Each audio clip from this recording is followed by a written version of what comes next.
आज आम्ही भेटणार आहोत अशा टीमला जी अनेक वर्षांपासून पद नसतानाही लोकांच्या समस्या सोडवत आली आहे. अन्याय निवारण समितीच्या माध्यमातून साध्या माणसाचे आवाज प्रशासनापर्यंत पोहोचवणारे हीच ती कार्यकर्ती मंडळी. नगरसेवक पदासाठी उभे असलेले माननीय श्रीयुत परशुराम वैजू बामणे उर्फ बामणे भाऊजी, ज्यांनी गेल्या कित्येक वर्षात कर कमी करणे, पाणी टंचाई, रस्त्यांच्या समस्या, प्रशासनातील अन्याय या प्रत्येक मुद्द्यांवर निडरपणे आवाज उठवला. आणि याच टीमचा आधारस्तंभ, लोकांच्या मनात विश्वास आणि डॉक्टर म्हणून सेवा देणारे डॉक्टर श्रद्धानंद ठाकूर आज नगराध्यक्ष पदासाठी उभे आहेत. डॉक्टर म्हणून समाजसेवा आणि प्रशासनात पारदर्शकता या दोन्हींचा संगम असलेले नेतृत्व आजऱ्यासाठी नवीन दिशा देऊ शकतं. या दोन्ही उमेदवारांनी कुठल्याही राजकीय पक्षाची मदत घेतली नाही, कुणाच्या छत्राखाली नाही. ते फक्त जनतेच्या विश्वासावर उभे आहेत. लोकांसाठी, लोकांच्या मतीने हा विचार घेऊन ही टीम आज मैदानात उतरली आहे. ही मुलाखत या दोन्ही उमेदवारांशी संवाद साधण्याची आहे. आजरा नगरपंचायतीच्या विकासाबद्दल, येणाऱ्या योजनांबद्दल आणि जनतेच्या अपेक्षांबद्दल. आज आजऱ्याच्या जनतेला काय हवं आहे, विकास कसा साधायचा, समस्या कशा थांबवायच्या, हे प्रश्न आम्ही त्यांच्या वतीने या दोन्ही उमेदवारांकडून जाणून घेणार आहोत. अन्यायावर आवाज, समस्यांवर उपाय आणि कामात पारदर्शकता या 3 आधारस्तंभांवर उभे असलेले बामणे भाऊजी व डॉक्टर श्रद्धानंद ठाकूर साहेब आज आपल्याशी मनमोकळा संवाद साधणार आहेत. सर्वप्रथम सर्वांना आपली ओळख करून द्या. नमस्कार, मी परशुराम वैजू बामणे, अन्याय निवारण समिती अध्यक्ष व या वार्ड क्रमांक 15 मधील नगरसेवक या पदासाठी उमेदवार आहे. नमस्कार, मी डॉक्टर श्रद्धानंद तुकाराम ठाकूर, अन्याय निवारण समिती आणि समविचारी आघाडीचा नगराध्यक्ष पदासाठी 2025च्या होऊ घातलेल्या निवडणुकीसाठी उमेदवार आहे. समितीविषयी वृत्तपत्रांमध्ये व सोशल मीडियावरती खूप वेळा वाचलं होतं, ऐकलं होतं. तर अन्याय निवारण समितीची स्थापना कधी झाली व त्यामागची प्रेरणा काय होती हे सांगू शकता का? सर, स्थापना अशी झाली की 2023 मध्ये ज्यावेळी नगरपंचायतनं आजऱ्यातील शहरातील सर्व रहिवाशांचा 4 पटीने घरपाळ वाढवला आणि डायरेक्ट नोटिसा पाठवायला चालू केली. म्हणजे उदाहरणार्थ ज्यांचं 700 रुपये घरपाळा होता जुना, त्यांना 3200 रुपये घरपाळा, आणि ते पण वेळेत नाही भरला तर दंड होईल अशा नोटिसा पाठवल्या. त्यावेळी या आजरेकर रहिवाशांना कोणी वाली नव्हता, कारण तात्कालीन नगराध्यक्ष असेल किंवा नगरसेवक यांची मुदत संपली होती. मग त्यावेळी आम्ही ही सर्व मंडळी, हे एक सर्व्हिसमॅन असतील, रिटायर्ड वगैरे सगळं येऊन संपूर्ण आजराला एकत्र केलं. त्यांना जागृत केलं की हे जर अन्यायी घरफाळा आता हे 4 पट वाढलाय, हा ह्याच पटीमध्ये वाढत जाईल. आणि ते खरोखरच आजरेकरांना पटलं आणि त्यावेळी पूर्ण शहरांमधून एक जागृती निर्माण झाली आणि महामोर्चा ज्याला म्हणतात तो मोर्चा आम्ही काढला. त्या मोर्चाची दखल या प्रशासनाने घेतली आणि आजच्या तारखेपर्यंत तोच जुना घरफाळा त्या पद्धतीने वसूल केला जातोय. ही अन्याय निवारण समितीचं यश आहे. तुमच्या समितीने लोकांचे अजून काही प्रश्न सोडवले असतील तर त्याविषयी थोडीशी माहिती द्या. प्रश्न तसे पूर्ण आजऱ्यातील बरेच प्रश्न सोडवलेत, पण थोडक्यात सांगायचं म्हटलं तर हा घरफाळा आता जे सांगितलं 5 पट वाढवलेला तो नॉर्मल केला. त्याचबरोबर प्रॉपर्टी टॅक्स म्हणून नगरपंचायत प्रत्येक प्रॉपर्टीवर, म्हणजे उदाहरणार्थ 25 लाखाची प्रॉपर्टी घेतली तर त्याला 1% म्हणजे 25,000 रुपये तुम्हाला नगरपंचायतमध्ये ज्यावेळी भरणार त्यावेळी तुमची प्रॉपर्टी नोंद केली जात होती. ते अन्याय निवारण समितीने थांबवलं. दुसरी गोष्ट, पाण्याचा प्रश्न ज्यावेळी महामार्गाचं काम चालू झालं त्यावेळी संपूर्ण शिवाजीनगर किंवा वरचे जेवढे उपनगरातील कॉलन्या आहेत त्यांना पाणी मिळत नव्हतं. अक्षरशः टँकर कमी पडत होते. खेडेगावातील टँकर मागवण्याची वेळ होती. त्यावेळी आम्ही हायवे अथॉरिटीची एक मिटिंग घेतली आणि मिटिंगमधून त्यांच्याकडून एक 10 चाकी म्हणजे 10,000 लिटरचा एक टँकर आणि 2-4 हजारचे टँकर हे रात्रंदिवस आम्ही आमच्या मुलाने, म्हणजे समितीची जी मुलं होती, म्हणजे ते पूर्ण त्या शिवाजीनगर असेल किंवा भरतनगर असेल किंवा वरच्या काही कॉलन्या आहेत त्यांना अक्षरशः 12-12, 1-1 वाजेपर्यंत आम्ही पाणी पुरवलं. त्यानंतर आजरा एक आजरेकरांचं एक हृदय आहे रामतीर्थ म्हणून, तिथं त्या मंदिरकडे जाणारे काही भक्त आहेत. तर तिथं वन विभागाने टोल नाका उभा केला आणि प्रत्येक जाणाऱ्या गाडीला 25 रुपये गाडी व पर हेड म्हणजे प्रत्येक माणसाकडून 10 रुपये असे वसूल केले जात होते. अन्याय निवारण समितीनं 2 वेळ मोर्चा काढला. एक वेळ मीटिंग त्यांच्याशी घेऊन कुठल्याही आजरा तालुक्यातील कुठल्याही रहिवाशाला जर त्यांनी आधार कार्ड दाखवलं किंवा जरी सांगितलं की आता ओळखत असतील तर गाडी आणि त्याच्या गाडीतील असलेले ते जे काय भक्त असतील त्यांच्याकडून एकही पैसा आजपर्यंत घेतला जात नाही. म्हणजे विनामूल्य रामतीर्थ टोलवरून त्यांना फ्रीमध्ये जाता येतं. दुसरी गोष्ट, आजपर्यंत जवळजवळ 2.5-3 वर्षापासून पाण्याची स्कीम आपली रखडलेली आहे. 27 कोटीची ही पाण्याची स्कीम सरकारी कागदावर ही 35 वर्षासाठी आजरा शहराला मिळालेली आहे. ही स्कीम जर सक्सेस नाही झाली तर येणाऱ्या 35 वर्षामध्ये आपण गव्हर्नमेंटकडे पाण्यासाठी म्हणून 1 रुपये ही मागणी करू शकत नाही असं त्याच्यामध्ये नमूद केलेलं आहे.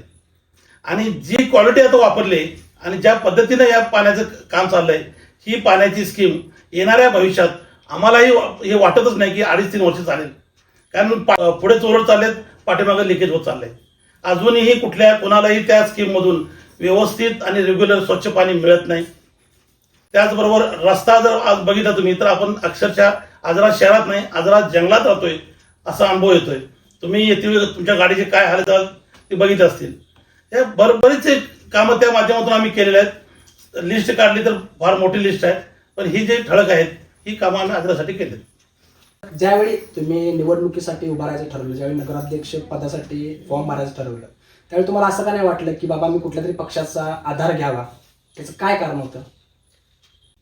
त्याला कारण असं आहे की आपली कुठलीही व्यक्ती ही राजकारणी नाही आहे, समाजकारणी आहे. समाजकारणाचा वसा घेऊनच राजकारणाकडे वळलेली आहे. मला एक गोष्ट आवर्जून इथे सांगावीशी वाटेल की मी आणि अन्याय निवारण समिती आणि समविचारी आघाडीने केलेल्या हे जे काही पॅनल आहे याच्यामध्ये कुठलीही व्यक्ती पक्षाशी संबंधित असण्यापेक्षा अन्याय निवारण समितीशी संबंधित आहे. कसं आहे, बऱ्याचदा आता जर तुम्ही आमच्या जी काय प्रतिपक्ष आहे साधारणतः आता चित्रामध्ये असं दिसतं की 2 आघाड्या 3 आघाड्या अशा आजऱ्यामध्ये आता स्थापित जवळजवळ झालेल्या आहेत. आता एका आघाडीनं सगळ्या जनतेला माहिती आहे प्रचंड जनतेची फसवणूक केलेली आहे, चिन्ह लपवण्याचं काम केलं आहे. त्यातला प्रत्येक जो कोण उमेदवार आहे तो विशिष्ट एका पक्षाचा आहे. निवडणूक आली की दरवेळेला ते काय करतात आणि त्याला कारण आहे, कारण आजरामध्ये सर्व समाज हा अतिशय बंधुभावानं आणि सलोख्यानं राहतो. एका विशिष्ट पक्षाचं विशिष्ट ह्याचं जर आपल्याला टॅग लागलं, त्यांच्या मनात काहीतरी त्याच्याबद्दल वाईट असल्याकारणानं त्यांना ते पक्षाचं चिन्ह लपवायला लागलं. आणि दुसरं असं आहे की दुसऱ्या जी आघाडी आहे त्यांना मुद्दामून चिन्ह घेतलं की त्यांना असं वाटलं की चिन्ह घेतल्यानंतर आपण सेफ झोनमध्ये जाऊ, कारण विशिष्ट समाज आपल्याला त्या चिन्हावर मतदान करेल म्हणून. मुळात आम्हाला जनतेची फसवणूक करायचीच नाही आहे. त्यामुळे आम्हाला जे जनतेशी सामोरं जायचं आहे, पक्ष कधी विचार केला जातो ज्यावेळेला आपण मोठ्या निवडणुका लढतो, समजा जिल्हा परिषद असू देत किंवा एखादी आमदारकीची असू देत, खासदारकीची निवडणूक असू देत. आज आजरा जरी आजऱ्याच्या ग्रामपंचायतीचं रूपांतर आजऱ्याच्या नगरपंचायतीमध्ये झालेलं असलं तरी एक 10-12 हजार पॉप्युलेशन असलेले हे गाव आहे. इथल्या प्रत्येक व्यक्ती एकमेकांना ओळखतात, त्यांचे स्वभाव ओळखतात. इथं पक्षापेक्षा तुमचे विचार जास्त वैयक्तिक महत्वाचे आहेत. आता आपण जे कुठलेही राजकीय पक्ष घेते तर विशिष्ट पक्षाला विशिष्ट विचारांचा एक टॅग आहे.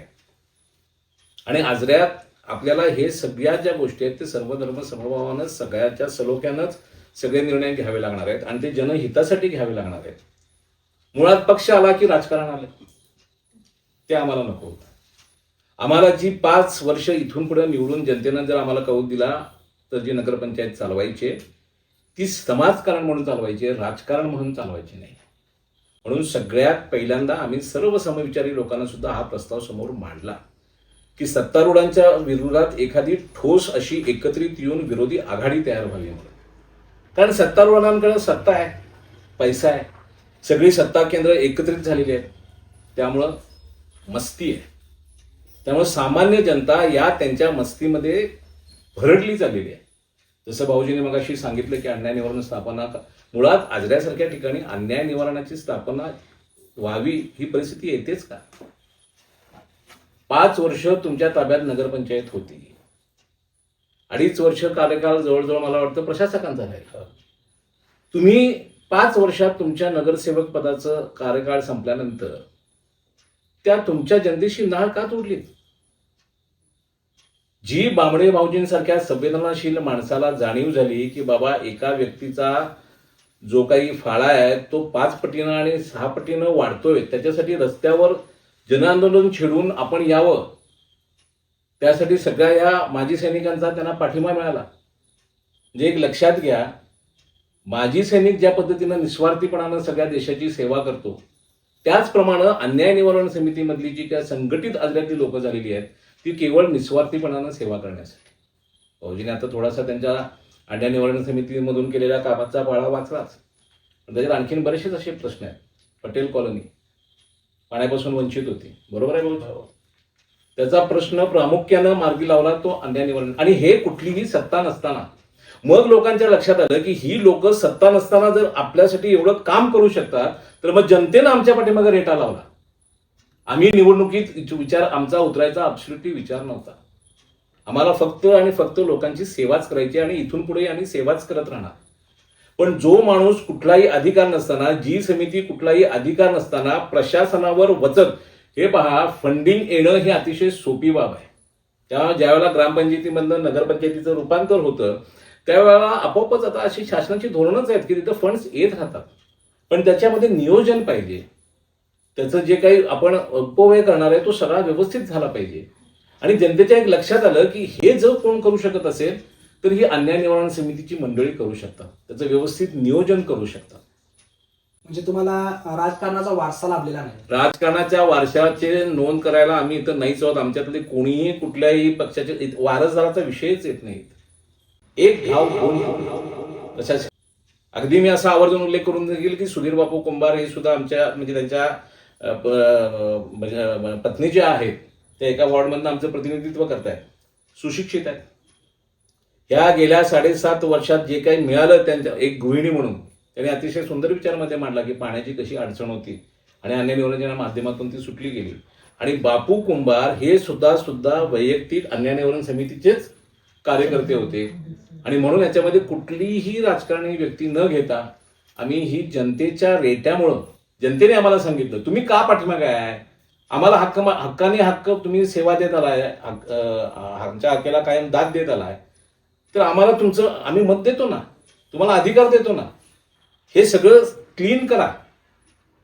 आणि ह्याला कारणच असं आहे की ह्या समितीचा जो ऍटिट्यूड आहे लेवलला, कारण ह्याला आत एक आणि बाहेर एक असा व्यवहार करायचाच नाहीये.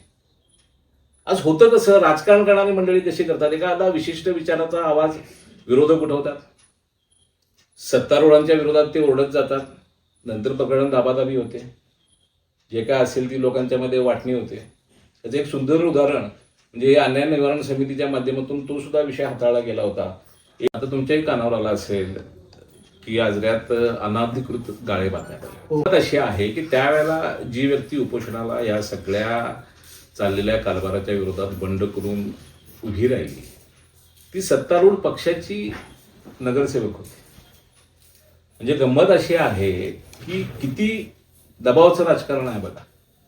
एका सत्तारूढ नगरसेवकाला न्याय मागण्यासाठी उपोषणाचं शस्त्र उपसावं लागतं. आमच्या त्या संपूर्ण याला यश आलं उपोषणाला आणि त्याचं कौतुक अण्णा हजारेंनी सुद्धा केलं. अण्णा हजारे हे सुद्धा एक माजी सैनिक आहेत. त्या माजी सैनिकांच्या प्रेरणेतूनच ही अन्याय निवारण समिती काम करते. आता गंमत कशी आहे, ते गाळे जे बांधले गेले त्याचा काहीच फायदा नव्हता जनतेचा. समोर मशीद आहे, लक्ष्मीचा रथ तिथनं खेळतो, मोठा रस्ता हवा होता तिथे, बाजूला लहान मुलांची शाळा आहे, त्यांच्या व्हेंटिलेशनचा विचार केला गेला. बरं, माझं म्हणणं असं आहे की तुम्ही एखाद्या गरिबाला व्यापारासाठी जागा निर्माण करून दिलीत, गाळे निर्माण करून गेलेत, मग तुमचा उदात्त हेतू असावा, तर तो देखील नाही आहे. कारण ज्या लोक जी गरीब एक छोट्या गाळ्यामध्ये त्यावेळेला त्यांचा उदरनिर्वाह करत होती त्यांच्याकडून ते गाळे हिसकावून घेऊन पूर्णतः बेकायदेशीर बांधले आहेत. हे वारंवार या गोष्टीचा आम्हाला उल्लेख करणं हे आम्हालाच लाजेचं वाटतं की अशा गोष्टी ज्या गावात होत असतात. आणि तिथं गंमत अशी झाली की हे आम्ही ज्यावेळेला उपोषणाला त्या ह्याच्यासाठी उभा राहिलो त्यावेळेला तिथं आमच्या लक्षात आलं की सत्तारूढ आणि विरोधक दोन्ही नगरसेवक एकटेवलेले आहेत.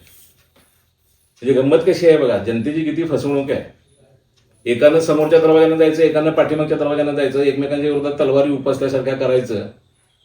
म्हणजे आपण म्हणतो की नाही, सोंग दिवाळीच्या काळात येतात, सीता देणार का युद्ध खेळणार, आणि मग ती खोटं खोटं युद्ध खेळल्यासारखं करायचं आणि जनतेच्या नजरेमध्ये, जनतेच्या डोळ्यामध्ये धुळफेक करायची आणि म्हणजे सगळ्यामध्येच ढपले पाडायचे.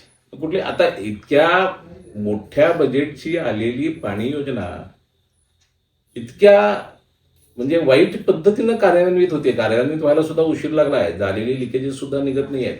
अन्याय निवारण समितीने त्याचा वारंवार पाठलाग केला तरी अजून देखील तो कॉन्ट्रॅक्टर त्यांच्या नजरेला पडलेला नाही. बरोबर आहे, तो लपवला जातो. आणि याच्यामध्ये ज्यावेळेला आजऱ्यातल्या संपूर्ण जनतेचा सत्तारूढांवर रोष होता आणि एक पॅनल चांगलं ठोसपणाने द्यावं अशा विचारात आम्ही सगळे होतो. मुळात मी कधीही नगराध्यक्ष पद लढवावं किंवा नगराध्यक्ष व्हावं असा माझ्या डोक्यात कधी विचारही नव्हता. फक्त सत्तारूढ, आणि आता सत्तारूढ कशा आहेत, त्यांच्याकडे सगळ्याच गोष्टी आहेत. सत्तेची केंद्र आहेत, सगळे संस्था आहेत, सत्ता आहे. त्यामुळे होतं कसं, सत्तारूढांना बाजूला केल्याशिवाय नियोजन व्यवस्थित होणार नाही. त्याच्याकडून आम्ही एक ठोस विरोधी आघाडी देण्याचा प्रयत्न करतो.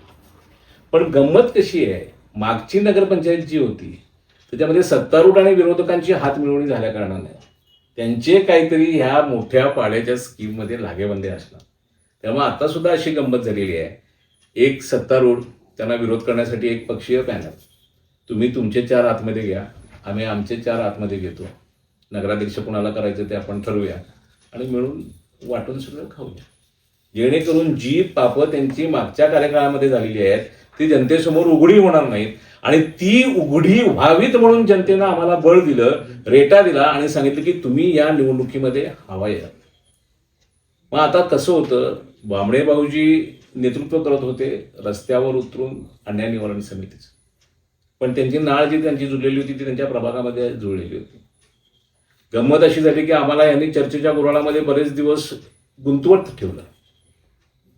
थोडासा भाग असा झाला की आम्ही लोक राजकारणी नसल्यामुळं आमच्या राजकारणातल्या अपरिपक्वतेचा फायदा घेऊन हो आम्ही आहोत असं करण्यात आलं आणि ऐन वेळेला तिथं पक्ष आणून एक उत्तम प्रकारे जे सर्व लोकांना समावेशक असा विरोधी पर्याय आपण देऊ शकलो असतो, तिथं अचानक आणून एबी फॉर्म वगैरे वाटण्यात आले आणि मग त्याला पक्षाचा टॅग लावण्याचा प्रयत्न केला गेला. आणि तो पक्षाचा टॅग सुद्धा असाच की फक्त जातीय विचार करून की बाबा एवढे ह्या धर्माचे आहेत, एवढे त्या धर्माचे आहेत, ह्या धर्माचं चिन्ह घेतलं की मला ही मतं मिळतील, बाकी विषय काही नाही, फक्त मतांची बेरीज. आम्हाला बदल हवा होता, नवीन चेहरा. आता नवीन चेहरा का? नवीन चेहरा म्हणजे गोरागुमटा चेहरा नको होत.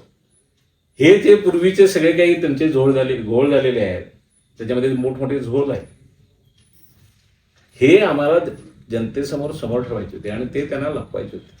त्यासाठी त्यांना जुनेच फक्त माझी बायको होती, मी आता आहे, माझे वडील होते, मी आता आहे, माझे वडील होते आणि मी पण आहे.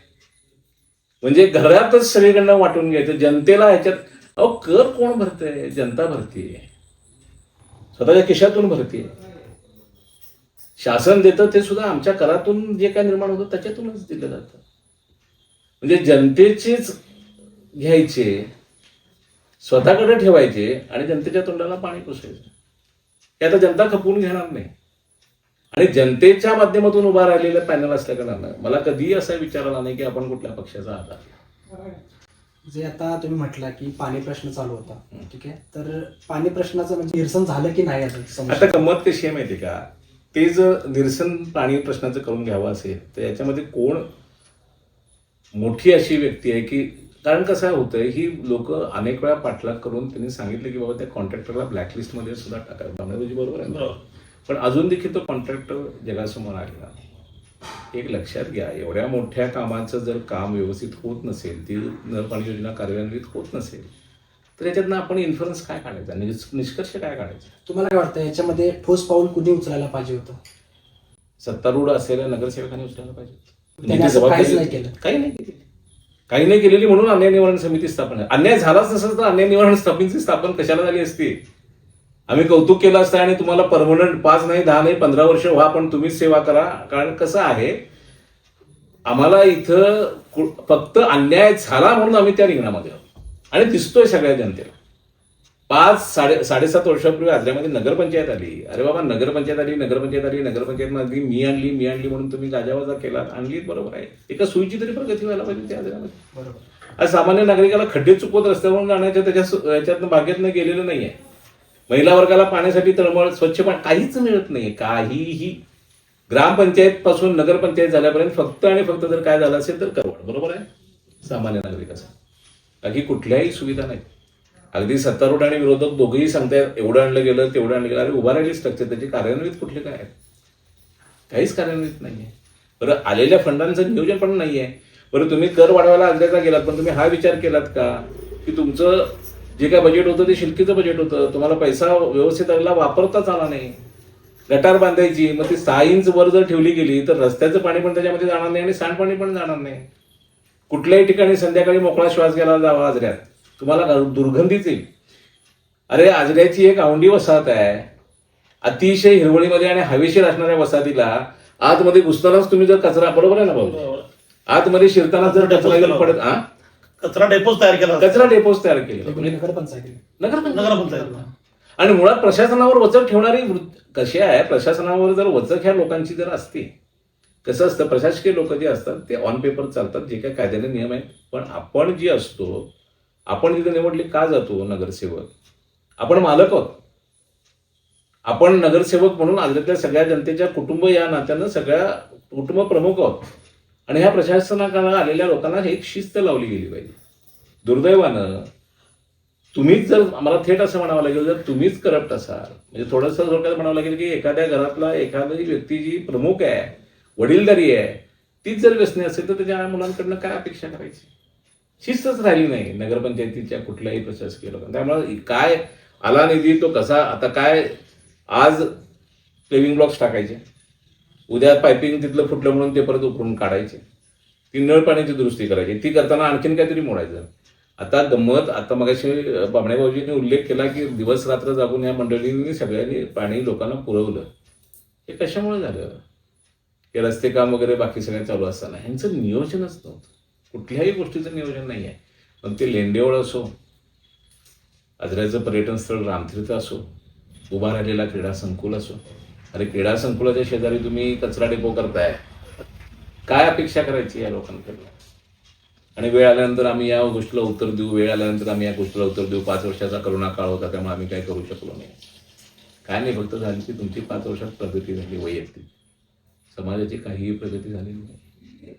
आणि म्हणून समाजानं आम्हाला सांगितलं की, जनतेनं आम्हाला सांगितलं की तुम्ही उभे राहा, आम्हाला काहीही अपेक्षा नाही. आज सत्तारूढांना असं वाटतंय की बक्कळ पैसा फेकला की आपण सत्ता कमावू शकणार, पण नाही. जनतेच्या मनातून तुम्ही उतरलेले आहात. थोडक्यात सांगायचं म्हणजे तुम्ही तिथं राहण्याची आता गरज नाहीये आणि तुम्ही राहून कुठल्याही लोकांचं चांगलं करू शकणार नाही. जनतेचा प्रचंड मनात तुमच्यावर रोष आहे, म्हणून या आघाडीची निर्मिती झाली आणि जनतेच्या आशीर्वादावरच आम्ही निवडून येणार. आम्हाला कुठल्याही या बाबतीत फंडांची किंवा कुठल्याच गोष्टींची आवश्यकता. तुम्ही जे आता उमेदवार हे केले, सिलेक्ट केले, ते कोणत्या अनुषंगाने सिलेक्ट केले, केवळ त्यांच्याकडून काय अपेक्षा आहे? कोण कुणाचा हुज हू इथं आम्ही रेफरन्सेस घेतलेला नाही. कुठल्या पुढाऱ्याचा कुठला मुलगा, कुठल्या पुढाऱ्याची किती मंडळं, कुठला पुढारी कसा मोठा वाढदिवस करतोय, नाही. रस्त्यावर पडलेलं कुत्रं मांजर रात्रीच्या वेळेला येऊन कोण उचलतंय, दुर्गंधी त्याची जगाला त्रास देऊ नये म्हणून, या लोकांना आम्ही प्राधान्य दिले. आणि त्याची चांगली 2 ज्वलंत उदाहरणं म्हणजे जावेद पठाण आणि आमचा कॉम्रेड गौरव देशपांडे. ऍक्च्युली मी एक उदाहरण सांगतो. ज्यावेळी मी आजरा हायस्कूलला होतो, इयत्ता 8वी मध्ये, त्यावेळी गौरव होतं 10वी मध्ये, तर एक पक्षी अडकला होता वरती पत्र्याच्या ह्याच्यावर. बरोबर. तर त्या मुलग्यानं कुठलाही विचार केला नव्हता की बाबा मी वरती चढलो तर पडलो, माझा पाय वगैरे मोडेल किंवा फ्रॅक्चर होईल. तो डायरेक्ट वरती चढला. मुलांना त्यानं आपलं हंडी कशी उभा करतात असं मुलांना उभा केलं, वरती चढला, ते पक्षी काढला त्याने. त्यावेळीपासून तो माझा आदर्श होता. म्हणजे मला सांगायला अभिमान वाटतोय. आणि एक लक्षात घ्या, आज तुमचा तो आदर्श आहे, तुमच्यापेक्षा वयानं किंवा तुमच्या वयाच्या बरोबरीचा असेल, थोडाफार लहान असेल किंवा मोठा असेल. आज आमच्यापेक्षा तो आमच्या जवळजवळ मुलांच्या वयाचा आहे, पण आज आम्ही सुद्धा लोक त्याच्या सेवेचा आदर्श मानतो. मी असं नाही, घरातले. आता कसं आहे, त्याचा जो लढा आहे तो अतिशय मोठ्या व्यक्तीबरोबर आहे. यांना फार मोठे राजकीय वारस मिळालेले आहेत, अलग अलग क्षेत्राचे. पण आम्हाला जी लोक हवी आहेत ना, ती रस्त्यावर उतरून स्वतः काम करणार. अरे बाबा तिथं घाण आहे ती उचल म्हणून सांगणारे भरपूर मिळतात, पण ती घाण उचलणारी आणि जगाच्या येतात, स्वतःच्या स्वार्थासाठी नाही. आज गंमत अशी आहे, मी वैद्यकीय व्यवसायात आहे, कधीतरी थकतो. रात्रीचा एखादा पेशंट आला तर मला 4 पैसे मिळणार असताना सुद्धा मी सांगतो नाही, मी झोपले, उद्या सकाळी आहे. पण गौरव देशपांडे अशी व्यक्ती आहे की जी 24 तास आज समाजासाठी अवेलेबल आहे, कुठल्याही स्वार्थाचा विचार न करता. आणि अशाच लोकांना आम्ही आमच्या पॅनलमध्ये दिले. कोणी असू देत, भाऊजी असू देत, आमच्या कुंभार मॅडम असू देत, गौरव असू देत, जावेद पठाण असू देत, रवी पारपुलकर असू देत, इंगळे आमचे, बाळू इंगळे, बाळू उर्फ संजय इंगळे, कायम अभिमन्यू असू दे, कायम समाजाच्या सेवेमध्ये आपला ह्याचा गांधीनगरचा सुरेश पाटील असू देत, त्यांचे मिसेस असू देत, ही कायम समाजाची नाळ जुळलेली लोक आहेत. त्याच्यातला कुणालाही गची बाधा नाही आहे, वडिलोपार्जित काही वारसा नाही आहे. आणि आम्हाला खात्री आहे की जनता यांना जनता देणार. कंटाळलेले लोक, या सत्तारूढ लोकांना वाटून घेतलेल्या जी काही सत्ता केंद्र आहेत त्यांना संपूर्णतः कंटाळलेली. त्यामुळे आम्हाला विश्वास आहे की जनता आमच्या पाठीशी राहणार, त्यामुळे विजय आमचा. It means how people like Gaurav Deshpande, which is always stand for peoples. So नाही, basically what happens, people like Gaurav Deshpande are meant for people. स्वतःचं घरदार बाजूला ठेवून 24 तास राऊंड द क्लॉक समाजासाठी उभा राहणं, कुठलंही पद नसताना, हे केवळ फौजी आणि दुसरे गौरव देशपांडे सारखे ते सुद्धा एक प्रकारचे फौजीच. एज्युकेटेड आहेत, त्याच्यावर संस्कार पण चांगले आहेत, सुसंस्कृत आहे. आलं का लक्षात तुमच्या? असं कुठेही दिसणार नाही की गौरव देशपांडेच्या गल्ली बोर्डात डिजिटल बोर्ड लागलेत, माझा वाढदिवस, माझं मंडळ आणि उपयोग केला. कधीही नाही, कधीही नाही. तुम्ही आता हे माझं उदाहरण सांगितलं तर माझी आणि गौरव देशपांडेची ओळख अशी झाली, आम्ही घाटावर गणपती विसर्जनासाठी जातो. इतकी दलदल असते, म्हणजे ऍक्च्युली तिथं सगळ्या सोयी आहेत. माझ्या सुतारगल्लीच्या इथल्या जवळच्या घाटावर जातो. नेमका गेले 5-6 वर्ष मी बघतोय पाऊस नियमितपणाने येतो, निसरड प्रचंड झालेली असते. येणाऱ्या प्रत्येक गणपतीचं विसर्जन करायला तिथं गौरव उभा असतो. वयोवृद्ध लोकांना एका विशिष्ट अंतरावर थांबवतो, त्यांच्या हातनं गणपती घेतो. बापाबद्दलचं प्रेम त्याच्यामध्ये आलं. लोकांबद्दल बरं काय, कुठल्या पैशाच्या अपेक्षेनं नाही, तुम्ही मत द्यायच्या अपेक्षेनं नाही. तुम्ही उद्या एक लक्षात घ्या, मी तुम्हाला चॅलेंज देतो, त्याला कुठल्याही सत्तारूढ आघाडीकडून समावेश करता आला असता, पण केला नाही. आम्ही प्राधान्यानं, आमच्याकडे अनेक पर्याय आले. गौरवची जागा सोडा, बरोबर आहे की नाही, जावेद पठाणची जागा सोडा. म्हटलं आमची जागा आम्ही सोडतो, आम्हाला काहीही नको, पण ती 2 मुलं आमची राहतील. आणि गंमत म्हणजे गौरवचा वॉर्ड सोडायचा आम्हाला फार मोठा आग्रह झाला होता की तिथं त्याचं असं आहे तसं वगैरे. आम्ही इलेक्शनचे क्रायटेरिया मांडून ह्या इलेक्शनमध्ये नाहीच निवडून यायचे. आम्हाला माहिती आहे, आम्हाला जनतेवर पूर्ण विश्वास आहे की जनता आम्हाला निवडून देणार. आणि गौरव सारख्या आमच्या अन्याय निवारणच्या समितीचा जो बॅकबोन आहे त्याला तर 100% निवडून देणार याची खात्री आहे. तर आज रात्री जनतेला असा प्रश्न आहे की आम्ही तुम्हाला मतदान का करावे, किंवा तुमचा इथून पुढचा विकास आराखडा काय असेल? मी एक खात्रीनं सांगू शकतो की जनतेच्या मनात हा प्रश्न कधीही असणार नाही की आम्हाला त्यांनी मतदान का करावं, कारण जनतेनं आम्हाला उभं केलं. त्यामुळे जनता आम्हाला मतदान करणार याची आम्हाला खात्री आहे. आता विषय असा आहे की विकासाचा आराखडा. मुळात गंमत कशी आहे, रस्ता असो, पाणी योजना असो, ज्या काय प्राथमिक गरजा आहेत त्याच्यासाठी वारंवार फंड येत असतात शासनाकडून. त्याचा उपयोग व्यवस्थित झाला पाहिजे. गंमत अशी झाली आहे की सत्तारूढ लोकांकडून नगरसेवकच कॉन्ट्रॅक्टर निर्माण झाले. आलं का लक्षात तुमचं? म्हणजे मीच नगरसेवक आहे, माझ्या विभागातलं मीच कॉन्ट्रॅक्ट घ्यायचं. आणि मग तुम्ही मला सांगा त्याचा दर्जा तुम्ही कसा टिकवू शकणार आहे? त्याच्यामुळे मग तुमचं नियोजन कसं असणार आहे? गटार मी पूर्ण केली, त्याच्यामध्ये सिमेंट किती, वाळू किती, ती किती दिवस टिकणार, त्याचा फायदा किती होणार? गटार मी पूर्ण केली, त्या बाबा कम्प्लिशन विषय मिटला. या गोष्टींवर आलेल्या ज्या काही फंडिंग्स होणार आहेत, फंड्स हे येतच राहणार. त्याच्यामध्ये कुणीही श्रेय घेऊ नये. मी हे आणलं, मी ते आणलं, मी ॲम्ब्युलन्स उभा केली, मी पाण्याचं अमो केलं. तर अरे तुम्ही काय तुमच्या घरातून आणले? त्याचा उपयोग व्यवस्थित करा ना, त्याचं नियोजन व्यवस्थित करा ना. कुठली तरी तुमची गोष्ट हे बघा, याच्यामध्ये ज्या वेळेला अन्याय निर्माण समितीच्या माध्यमातून सैनिकी बाण्याची लोक उतरली त्यावेळेला एक प्रकारची सगळ्या गोष्टींना शिस्त आहे. आणि मग आमच्या लक्षात आलं की बाबा आम्ही त्या निवडणुकीमध्ये का उभा राहावं आणि जनता आम्हाला का आधार दिली, ह्या सगळ्या गोष्टींना शिस्त आणण्यासाठी म्हणून जनता आम्हाला आधार दिली. आलं का लक्षात तुमच्या? ही जी प्रवृत्ती आहे की बाबा आल्यानंतर कसं असतं, आता ज्या वेळेला एखाद्या गोष्टीचं कॉन्ट्रॅक्ट तुम्ही स्वतःच घेताय त्यावेळेला तुम्हाला दर्जा विचारणार कोण? बाबा हे दिलेलं चांगलं केलंयस का? नाही, नसणारच आहे. पण ते झालं. आणि याची सुंदर उदाहरणं म्हणजे आपला भाऊजी पेट्रोल पंपापासून जाणारा रस्ता आहे, तो किती वेळा त्याच्यावर किती पैसे खर्च झाले, कसा उघडला गेला, त्याची कल्पना त्यांना द्या, सांगा त्यांना. भाईबा टाकीज पासून म्हणजे पेट्रोल पंप पासून या मंदिरेपर्यंत 64 लाखाचा रस्ता बांधण्यात आला. रस्ता चांगला बांधला, जे चांगला आहे ते चांगलं म्हणायला हरकत नाही, पण तो 64 लाखाचा रस्ता 6 महिने वापरला नाही, ताबडतोब पाण्याची स्कीम चालू झाली आणि मधून बरोबर रस्त्याच्या मधून पाणी टाकायला फोडला गेला. मग जर तुम्हाला प्रशासनाला किंवा तुम्हाला हे जे काही पुढारी लोक आहेत त्यांना माहिती आहे की पाण्याची पाईपलाईन जाणार, तर 6 महिने थांबायला पाहिजे होतं, प्लॅनिंग करायला पाहिजे होतं. पाईपलाईन घातल्यानंतर रस्ता केला असता तर शासनाचे 64 लाख रुपये वाचले असते. आणि आता जे लोकांना धक्के खात जावं लागतंय, खड्डे साचलेले, आता हे पावसाळ्यासारखं चिखल झालाय, हे झालं नसतं. याचा अर्थ प्लॅनिंग नाही. उत्कृष्ट दर्जाचं जे काम होतं हे नगरसेवकच स्वतः कॉन्ट्रॅक्टर झाल्यामुळे होतोय. हो, निकृष्ट माझा दर्जाचा प्रश्न आहे की याच्यामध्ये म्हणजे चुकी कुणाची, कॉन्ट्रॅक्टरची, नगरसेवकाची, की जी लोक सहन करतायत त्यांची? आज मी तुम्हाला खुलासा देतोय की याच्यामध्ये नगरसेवकच कॉन्ट्रॅक्टर झाल्या कारणानं चुकी निश्चित त्यांची आहे आणि या चुकीचा त्रास करणारी जनता आहे. आता जनतेच्या हातात तुम्ही काय अधिकारच दिलेले नाही आहेत. एकदा तुम्ही मतदान केलं की 5 वर्षानंतर परत मतदान मागायला येणार आहे. 5 वर्षामध्ये आतमध्ये काय चाललंय हे विचार करणं, सत्तारूढ आणि विरोधक दोन्ही एकत्र झाल्यानंतर यांना विचारणार कोण प्रश्न? कोणीच विचारणार नाही ना. प्रत्येक गोष्टीसाठी काय कोण उपोषणाला बसत जाणार? हे मग अशी तुम्हाला उदाहरण दिले की एका सत्तारूढ याला नगरसेवकाला उपोषणाला बसवण्यात आलं, धनंजय पारकुलकर. ते त्याला वेळ आली त्याच्यासाठी तिथे उपोषणाला उभं झाली. त्याचाच भाऊ आता आमचं प्रतिनिधित्व करतो एका वॉर्डमधून, रवी पारकुलकर. गंमत अशी आहे की त्याच्यामुळे सगळ्या गोष्टी निकृष्ट होत चाललेल्या आहेत. आता भाऊजींनी सांगितलं की 65,000 वाचले असते त्या रस्त्याचे, ते 65 लाख न वाचता त्याचं नियोजन जर व्यवस्थित केलं असतं तर ते 65 लाख इथं खर्च झाले त्याची जाणीव आजरेकरांना झाली असती, सुखद जाणीव झाली असती. आज गंमत म्हणजे इतके फंड्स आलेले आहेत पण त्या 1 पैशाची जाणीव आजरेकरांना होत नाही. अनेक दिवस एक व्हिडिओ सगळीकडे व्हायरल होते बघा, आमराई गल्लीच्या इथल्या रस्त्याचा, चिखलाचा, की बाबा कोणाला निवडून दिलं, काय दिलं, सगळीकडनं पाण्यात. म्हणजे गंमत अशी आहे, पिण्याच्या पाण्याची सगळीकडे वाणवा आहे आणि रस्त्यावर मात्र खड्ड्यात सचलेलं पाणी भरपूर आहे. म्हणजे पाणी वाया किती जातंय.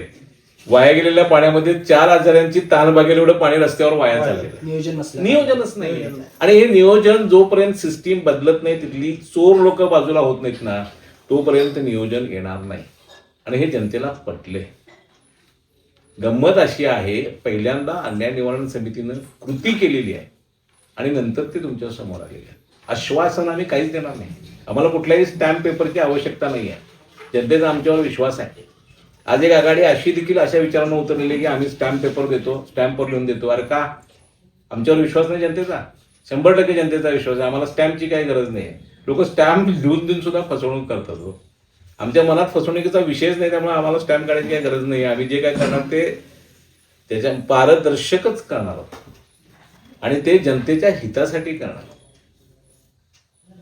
आधी रस्ता केला, नंतर खोदकाम केलं, बरोबर ना? म्हणजे ही गोष्ट त्यांना माहिती होती की माहीत असून पण ही गोष्ट केली असं वाटतं तुम्हाला? जे माणसं नेतृत्व करत होते त्यांनीच स्कीम आणली, त्यामुळे पुढे काय काय होणार याचा अर्थ त्यांना माहिती होतं की इथून मेन पाईपलाईन जायची आहे, त्यांनी तर रस्ता केला. पाईपलाईनचा विषय त्यांना माहिती होता, पाईपलाईन करायची होती माहिती होतं. पाईपलाईन करून तुमचं मत आहे की पाईपलाईन आधी करायला पाहिजे होती, ते काम पूर्ण करून रस्ता करायला पाहिजे. बरोबर आहे. ज्यावेळी सत्ताधाऱ्यांविरुद्ध किंवा अन्यायाविरुद्ध तुम्ही आवाज उठवता त्यावेळी सत्ताधाऱ्यांकडून तुमचा आवाज दाबण्याचा किंवा तुमच्यावरती दबाव तंत्राचा वापर करण्यात येतो का? नाही, मुळात असं कधी झालं असेल तर तुम्ही कसं ही अन्याय निवारण समिती जी आहे ती फौजी वृत्तीची आहे. फौजीमध्ये कुठल्याही प्रकारचा दबाव लढवय आहेत, सगळे लढवय, त्याच्यामध्ये सगळे लढवय आहेत. आणि अन्यायाचं निवारण करण्यासाठी तुम्ही ज्यावेळेला रस्त्यावर येताना त्यावेळेला आम्हाला राजकारण करायचं नाही हो. त्यामुळे आम्हाला कोणी दबाव घेऊ शकत नाही. ना पैशाचा, ना सत्तेचा, ना लागाबांधांचा विचार आम्ही करतो. कशासाठी करणार आहे? एका बाजूला 16 नगरसेवक, 500चा फोर्स असताना आमचा एकटा धनाजी लढला आणि गाडी पाडण्यात यशस्वी ठरला. काय आहे? आम्हाला काय सेटलमेंट करता आली नसती, द्या बाबा थोडीशी, आम्ही गप्प नाही. आता आम्ही रस्त्यावर चालू नसतो असं आम्हाला काय करायचं कोणतीच नाही. असा विषय. आणि गेल्या 3 वर्षापासून सर आम्हीच न निवडून येता नगराध्यक्ष आम्हीच, नगरसेवक आम्ही, होय, हे दायित्व पत्करून पालकत्व पकडल्यासारखं पकडलेलं होतं आदराची सेवा केली. आणि आजगडल्या जनतेला यांनी अनाथासारखं सोडून दिलं. प्रशासकाला म्हटलं कोण तुम्ही, कुठल्याही गोष्टीवर हे रस्त्यावर नाही येत. मग आजऱ्याचं टोलचं आंदोलन असो, आजऱ्याच्या करवाढीचं आंदोलन असो, आजऱ्याचे पाणी प्रश्न असो, कधीही रस्त्यावर नाही येत, एसी मध्ये येतात. कारण त्यांना माहित होतं आणखीन 2.5 वर्षानंतर ज्यावेळेला निवडणूक लागेल त्यावेळेला सामोरं जायचं, जनता आम्हालाच निवडून द्या असं सांगितलं. त्यांच्याकडे ज्यावेळी प्रश्न घेऊन गेले त्यावेळी त्या माजी नगरसेवकांनी सांगितलं की आमची मुदत संपलेली आहे आणि निवडून आल्यानंतर बघू. हास्यास्पद उत्तर म्हणजे तुम्ही जर निवडून आला तर तुम्हाला जनतेशी काही लागेमध्ये नाही. अरे एक विचार करा, ही तुमची घरं तरी आहेत, तुमची मुलं बाळ इथंच आहेत, त्यांना मिळवून देत ना चांगला मोकळा श्वास, चांगलं आरोग्य, चांगलं हवा पाणी, चांगलं पाणी, चांगले रस्ते. वाटू दे ना की आजऱ्याला बाबा नगरपंचायत झाली आहे. 40 वर्षाच्या पाठीमागे गेल्यासारखे वाटतात रस्ते आजऱ्याच्या. पूर्वी आम्ही आजऱ्याच्या बाजारात फिरताना असं एक पाय आमचा चिखलात रुतायचा, आता रस्त्यावरनं फिरताना पाय चिखलात रुकते. नाही तर पूर्वी फक्त बाजार मैदानात तेवढा चिखल असायचा. म्हणजे एकंदरीत असं म्हणायला काय हरकत नाही की तुम्ही लोकांच्या विश्वासाचा, मताचा गैरफायदा घेतलेला आहे. काय वाटतं तुम्हाला?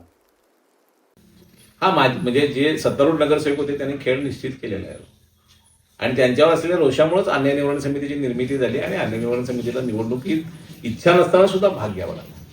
कारण जनतेचा असा रेटा यायला लागला की तुम्ही तुमच्या हातात सत्ता नसताना आम्ही देतो ना सत्ता तुम्हाला.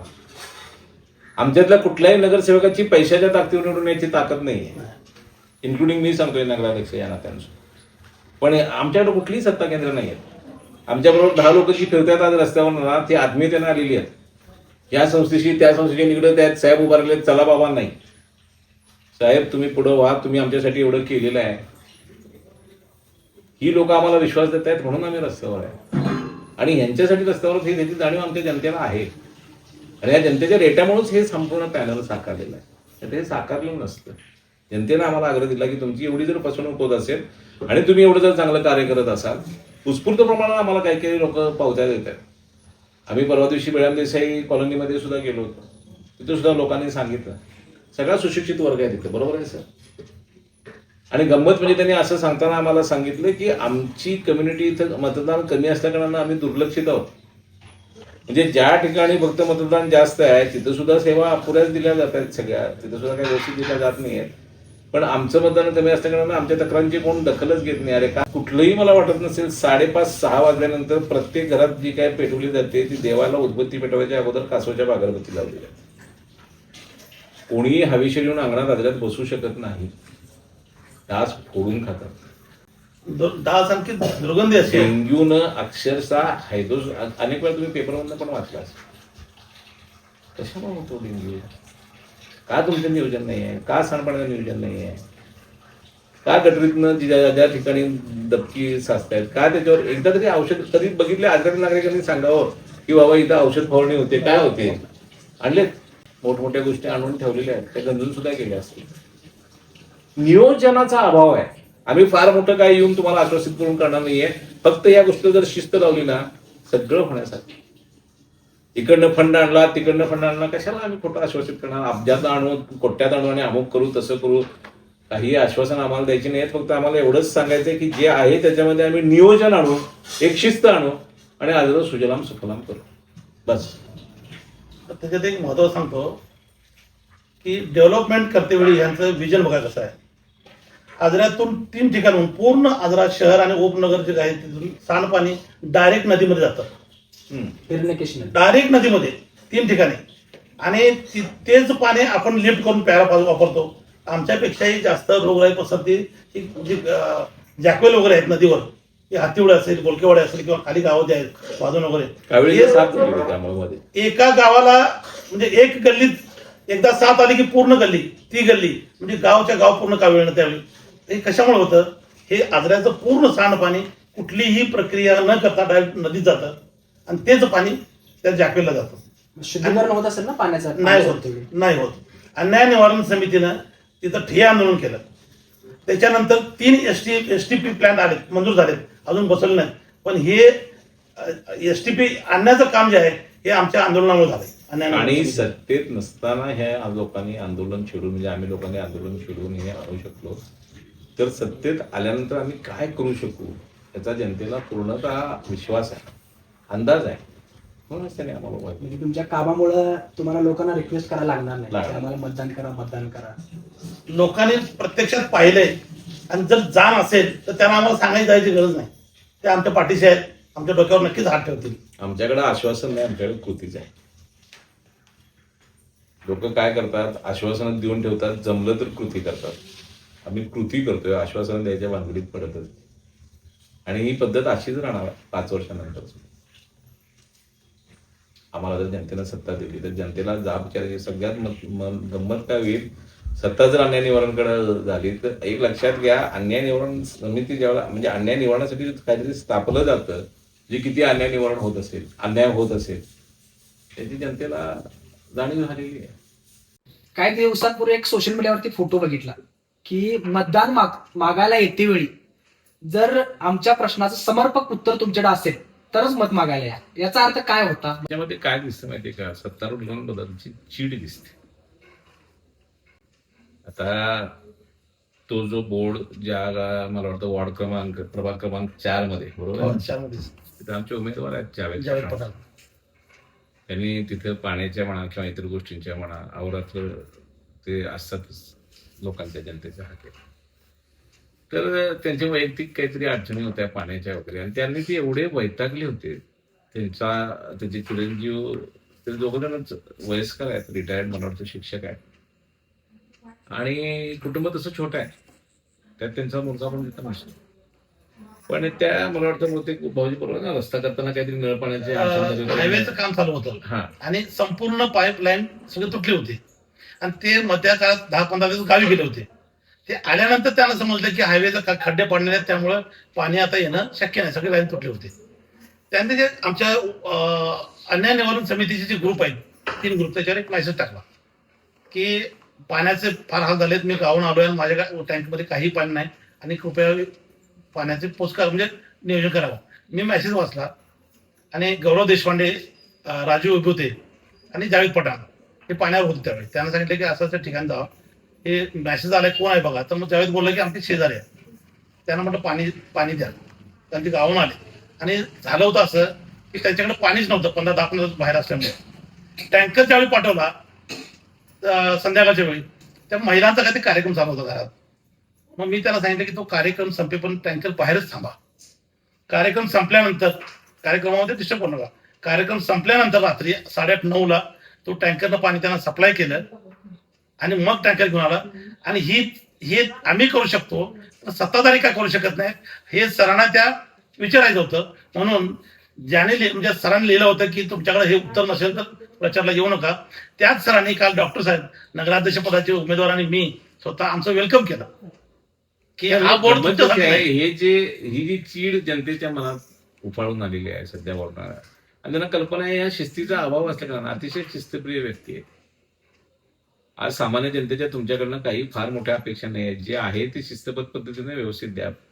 पाणी पुरवठ्याच्या वेळा पाळा, त्याशिवाय तुमच्याकडनं पाणी जात नाही. कुठलीही लिकेजेस पाण्याची, म्हणजे आज इकडच्या ठिकाणी ह्या गल्लीत पाण्याचा तलाव होते तर लगेच दुसऱ्या ठिकाणी पाण्याचा तलाव होते. एवढं पाणी वाचवलं गेलं आणि व्यवस्थित त्याचं नियोजन करताना तर छानपैकी एखादा स्विमिंग पूल मुलांच्या फायद्यासाठी आणि एक क्रीडाचे प्रकार म्हणून आपल्याला हे करून घेत आहे. त्याच्यात मुबलक पाणी, त्याचं नियोजन व्यवस्थित, आणि सामान्य माणसांच्या ज्याला म्हणतो की नाही आपण चीड, तीच त्या फलकातनं दिसते सत्तारूढांबद्दल. आणि दरवेळेला 5 वर्षानंतर ही जी पिढी जात स्वतःला पुढारी समजतात ना लोक, जे 5-5.5 वर्षांनाच येतात मतांची भीक मागायला, त्यांच्यासाठी हा संदेश आहे. तुमच्याकडे जर उत्तर असेल तर तुम्ही आत या, नाही तर आतमध्ये येऊ नका. आम्ही आजपर्यंत कटोरा कधीही फिरवला नाही मतांसाठी जनतेसमोर. जनतेनं आम्हाला सांगितलं आम्ही तुम्हाला भरभरून मतदान देतो, फक्त तुम्ही उभे राहत घट्टपणानं. म्हणून आज आम्ही ज्यावेळा दरवाजात पोहोचलो गेलो त्यावेळेला आमचं स्वागत की तो बोर्ड, म्हणजे त्यांच्या लक्षात आलं की बाबा अशी काही लोक आहेत की ज्यांच्याकडे मत का द्या त्याच्यासाठी उत्तर आहेत. आम्ही अगोदर सेवा बजावलेली आहे, आमच्याकडे काहीतरी व्हिजन आहे, तुम्हाला त्रास होऊ न देण्याची आमच्याकडे इच्छा आहे, आणि आम्ही ती इच्छा आमच्यामध्ये जी आहे ती हे करू शकतो, प्रॅक्टिकल लेवलवर उतरू शकतो.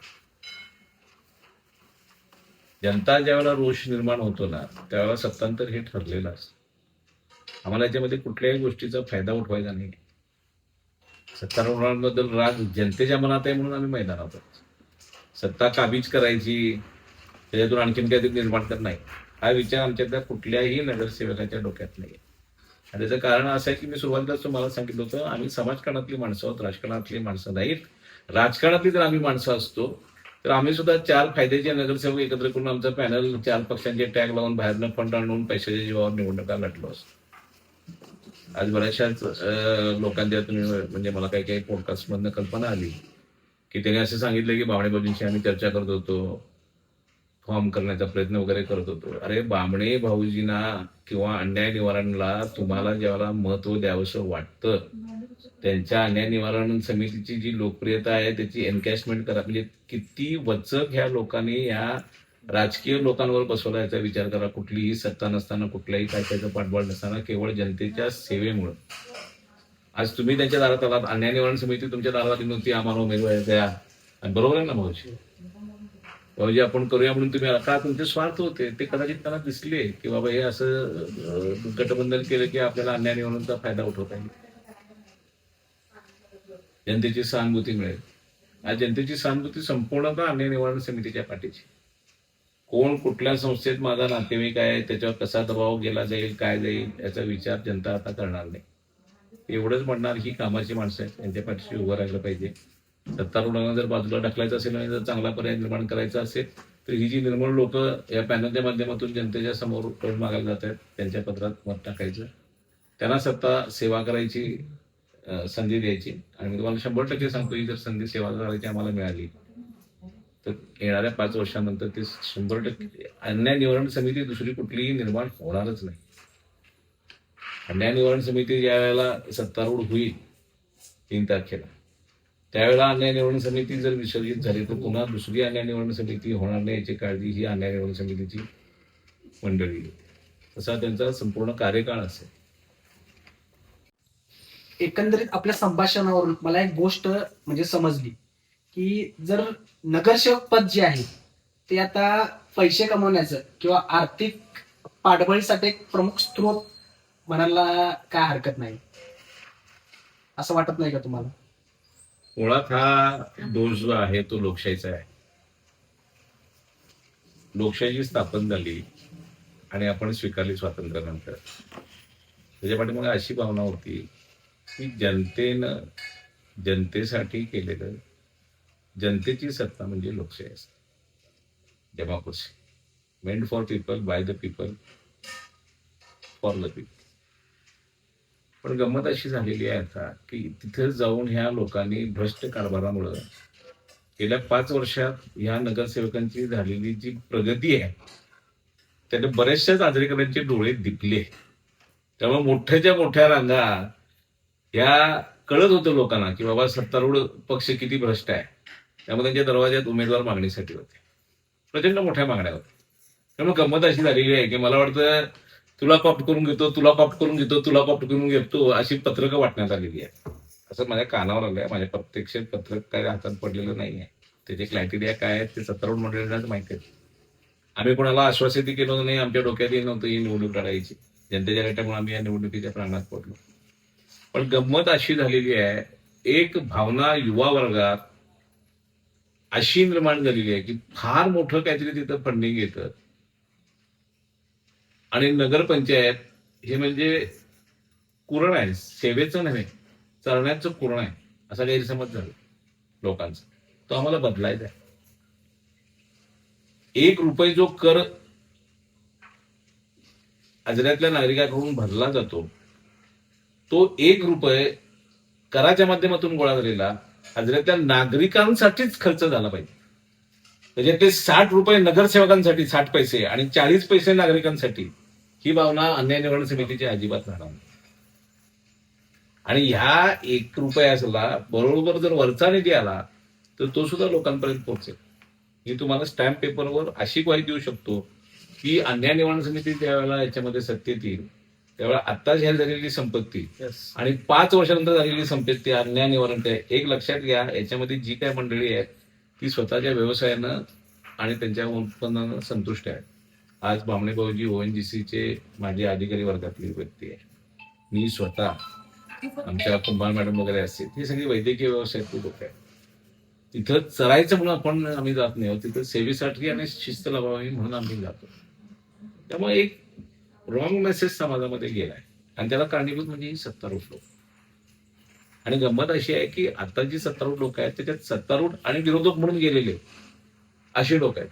आणि ती आता वाटली गेलीत परत पूर्वीसारखीच. सत्तारूढ एका बाजूला झालीत, एका पॅनलमध्ये विरोधक झालीत. ती पुन्हा सत्तेवर जर या जनतेनं चुकून आणून चूक झाली तर पुन्हा ती सत्तारूढ आणि विरोधक म्हणून एकच होणार आणि येणे माझ्या मागल्या होणार. आणि हे जनतेला आता नको आहे. त्यामुळे जनता अन्याय निवारण समितीच्या पाठीशी राहणार. पण या पॉडकास्टच्या माध्यमातून तुम्हाला लोकांना काय सांगायचं आहे? मुळात जनतेच्या रेट्यामुळेच आम्ही या निवडणुकीमध्ये आलो. हे पॅनल मीपणाचं नाही. हे मिशन जे आहे हे आपण सर्वांचं मिशन आहे. जनतेनं आमच्यावर ही जबाबदारी टाकलेली आहे की तुम्ही निवडणुकीला सामोरं जावं आणि जनतेनं आम्हाला खात्री दिलेली आहे की ते आम्हाला निवडून द्या. जनतेला फक्त आम्हाला एकच आश्वासित करायचं आहे की कुठल्याही परिस्थितीत तुमच्या भावनांशी खेळ आम्ही करणार नाही. तुमची फसवणूक केली जाणार नाही ही मी आणि माझे सहकारी येणाऱ्या 5 वर्षांमध्ये तुम्हाला खात्री देतो. म्हणजे ज्या काही अपेक्षा आमच्याकडनं असतील त्याची पूर्तता केली जाईल. फक्त आम्हाला एवढाच आहे, आपल्याला नम्र विनंती आहे की भरघोस जनाधार द्या. आज गंमत अशी आहे की एखाद दुसरा आमचा लढवय्या नगरसेवक तिथे जर गेला आणि त्याच्यावर जर नगराध्यक्ष त्यांचा असला तर दुर्दैवानं आता जी काय याची पद्धत आहे कार्य करण्याची, त्याच्यामध्ये नगराध्यक्षाला जे ताकद आहे कारण थेट नगराध्यक्ष आहे. आज काही आम्ही जी काय आम्ही सांगितलं की आमच्यामध्ये असली राजकीय अपरिपक्वता समाजकारणाची नाही आहे. आमच्यातले सगळे जे उमेदवार आहेत ते समाजाशी अगदी नाळ जोडलेले आहे. पण राजकीय चर्चा काय की ज्यावेळेला चालू होत्या त्यावेळेला आमच्याशी डाव करण्यात आले आणि आमचं पॅनल अपूर्ण झालं. नाही तर आमच्याकडे सुद्धा सच्च्या कार्यकर्त्यांचा रेटा आणि फौज होती. ती निरपेक्ष होती. उमेदवारी द्या किंवा न द्या आम्ही तुमच्याकडे, आणि ते अजून सुद्धा रस्त्यावर दिसते.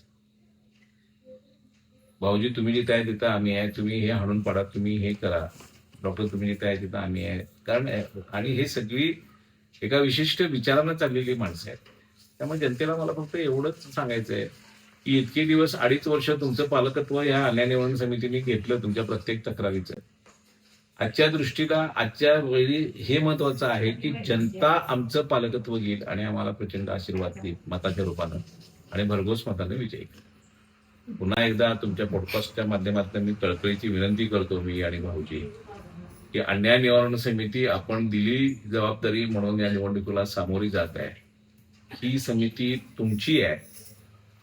या समितीतले सगळे उमेदवार सुशिक्षित, सुसंस्कृत आणि तुमचे आहेत. त्यामुळे तुम्ही आमच्या पाठीशी राहिलात तर निश्चितच तुमच्या अपेक्षांचा भंग होणार नाही ही ग्वाही देतो. आणि मताच्या रूपानं 2 तारखेला तुमच्या मताचं दान आम्हाला देऊन मतदान करून भरघोस मतांनी विजयी करावं एवढं पुन्हा एकदा आवाहन करतो. धन्यवाद.